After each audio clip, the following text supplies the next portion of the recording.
How do you choose your team? Based on what? So honestly, it tends to be gut feel more than anything else. So when I interview somebody, my interview question is always the same. What do you ask? I said, tell me the story of your life and the decisions that you made along the way and why you made them.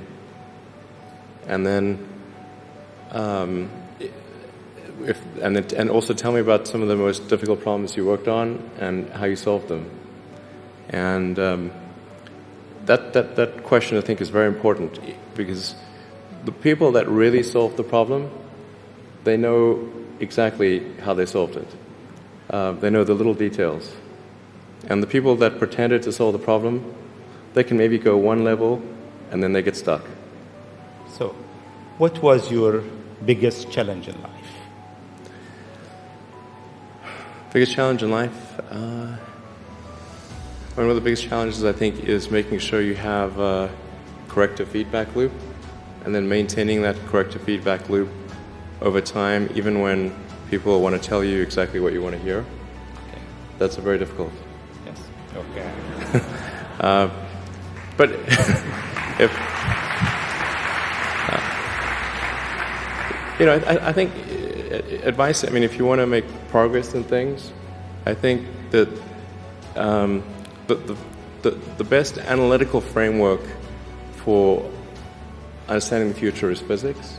I'd recommend studying the thinking process around physics, like not the equations. I mean, the equations certainly they're helpful, but the way of thinking in physics is it's the best framework for understanding things that are counterintuitive.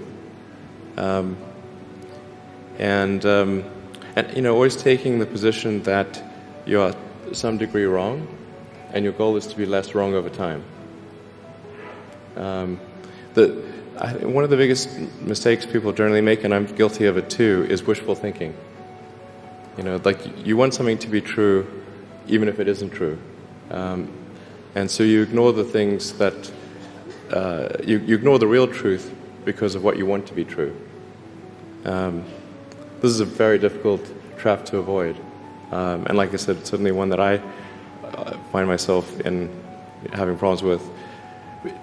But if you just take that approach of you're always to some degree wrong and your goal is to be less wrong, and solicit critical feedback, particularly from friends. Like particularly friends, if somebody loves you, they want the best for you. They don't want to tell you the bad things. So you have to ask them, and say, really, I really do want to know. and then they'll tell you. Thank you very much. It's been